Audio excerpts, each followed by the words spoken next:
ফেসবুকে তোমরা পেজে কাজ করো বা প্রোফাইলে ভিউজ রিচ ফলোয়ার বাড়াতে চাও, তাহলে আমি যে বলছি এভাবে কাজটা করো।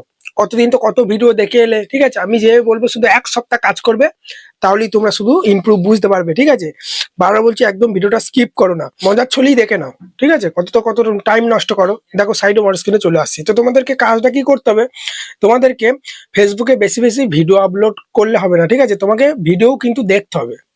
খাঁটি গাধার মতো খেটে যাচ্ছ, রেগুলার গাদা গাদা ভিডিও তোমার পেজে ভর্তি করে দিচ্ছ, কিন্তু তুমি ফেসবুকে টাইম কাটাচ্ছ না, কেউ ভিডিও দেখছো না। তুমি কেউ ভিডিও না দেখলে তুমি কি করে আশা রাখো তোমার ভিডিও অন্য কেউ দেখবে? সেই কারণে কম্পিটিশন বেড়ে গেছে, একে অপরকে সাপোর্ট করতে হবে। ভিডিও দেখার, যার তার ভিডিও দেখলে হবে না। কিভাবে কি করতে হবে দেখো বলছি। সাইডে ফেসবুকে চলে এলাম, আসার পরে এখানে সার্চ বারে চলে আসার পরেই তুমি যেই ধরনের ভিডিও আপলোড করো, গেমিং ভিডিও আপলোড করলে বড় বড় গেমিং পেজে চলে যাবে, কুকিং ভিডিও আপলোড করলে বড় বড় কুকিং পেজে, কমেডি ধরে নাও আমি কমেডি ভিডিও আপলোড করি, তো কমেডি পেজ আমার মনে নাই, তো আমি এখানে কমেডি ভিডিও, কমেডি ধরো রিলস আপলোড করি, তাহলে আমি কি করব, কমেডি রিলস ভিডিও ধরো আমি বাংলাতে আপলোড করি, ওই জন্য শেষে বেঙ্গল লিখবো, নাহলে হিন্দি কমেডি ভিডিও যদি চলে আসে। এইভাবে সার্চ করার পরেই তোমরা লং ভিডিও আপলোড করলে লং ভিডিওতে চলে যাবে। তারপরে এই রিলস অপশনে তোমরা প্রেস করলেই দেখবে অনেক কমেডি রিলস কিন্তু এখানে চলে আসবে। দেখো 15 মিলিয়ন, 3.5 মিলিয়ন, কত কত ভিউজ আসছে এই রিলস ভিডিওগুলোতে। তো আমি কি করবো, এখান থেকে যে কোনো একটা রিলস ভিডিওর উপর ট্যাপ দেবো। আমি ধরো এই এই এই রিলস ভিডিওটার উপর আমি ট্যাপ দিলাম।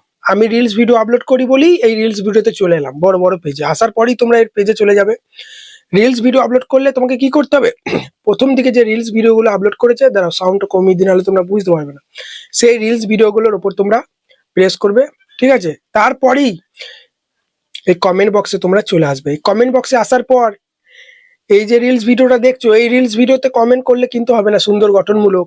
এই রিলস ভিডিওগুলো যারা যারা দেখেছে তারা কমেডি ভিডিও ভালোবাসে বলেই তো দেখেছে। ঠিক সেই রকমই এই যে অডিয়েন্স গুলো দেখতে পাচ্ছ, এরা কিন্তু রিলস ভিডিও দেখতে ভালোবাসে। তো তোমাকে কি করতে হবে, এদের পেজে বা প্রোফাইলে, কেউ পেজে কাজ করে কেউ প্রোফাইলে, এদের পেজে বা প্রোফাইলে গিয়ে তাদের ভিডিওর মধ্যে কমেন্ট করতে হবে, তবেই সে কিন্তু তোমার পেজে যাবে, তোমার প্রোফাইল তোমার ভিডিও দেখবে। আর ভিডিওটা ওই ভিডিওতে প্রেস করে একটা কমেন্ট করে চলে এলে কিন্তু হবে না, সেটা স্প্যাম ধরবে ফেসবুক। সুন্দর গঠনমূলক যে কমেন্টটা করবে তার ভিডিওটা ফুল দেখার পর করবে, ঠিক আছে?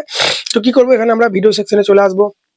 দেখতে পাচ্ছ এখানে কিন্তু দুটো ভিডিও আপলোড করেছে, দুদিন আগেই রিলস ভিডিওটায় কমেন্ট করেছে, তার মানে অ্যাক্টিভ আছে। প্রথমকার রিলস ভিডিওর উপর আমরা ট্যাপ দিলাম। এইভাবে রিলস ভিডিও অফ করার পরই এখানে আমরা পুরো রিলস ভিডিওটা দেখার পর কিন্তু আমি কমেন্টটা করব, পুরোটা দেখবে। আমি এমনি দেখানোর জন্য পুরোটা দেখছি না, ঠিক আছে? পুরোটা দেখার পরে তোমরা এখানে নাইস ভিডিওটা দেখার পর যেটা তোমার ভালো লাগে সেরকম একটা সুন্দর গঠনমূলক কমেন্ট করো। এইভাবে কাজ করো, বেশি নয় 1 সপ্তাহ পরে ইমপ্রুভ বুঝতে পারবে। বারবার বলছি, ভিডিও দেখি একটা কমেন্ট করে চলে এলে হবে না, যে ভিডিওটা দেখবে ফুল দেখবে, সেটা লং ভিডিও দেখো বা রিলস, ঠিক আছে? চলো বন্ধুরা, এইভাবে কাজ করো। যদি ফলোয়ার রিচ না পারে তোমার পেজে প্রোফাইলে, সেই কারণে বন্ধুরা গাদা গাদা পেজে প্রোফাইলে ভিডিও দিয়ে গেলাম আর আমি কেউ ভিডিও দেখলাম না, সেটা করলে হবে না, ঠিক আছে? তুমি একজনকে সাপোর্ট করবে, তারপর সে তো তোমাকে সাপোর্ট করবে। চলো, তো ভালো থাকবে সবাই। এরকম ভিডিও পেতে চ্যানেলটাকে সাবস্ক্রাইব করো, বড় একটা ভিডিওতে লাইক দাও। 1 সপ্তাহ পর এসে ইমপ্রুভ বুঝতে পারবে, তখন এসে কমেন্ট করে জানাবে যে না দাদা তোমার এই টিপস, এই ট্রিকটা কাজে লেগেছে। আর পেজে দেখলে ফলো করতে ভুলবে না।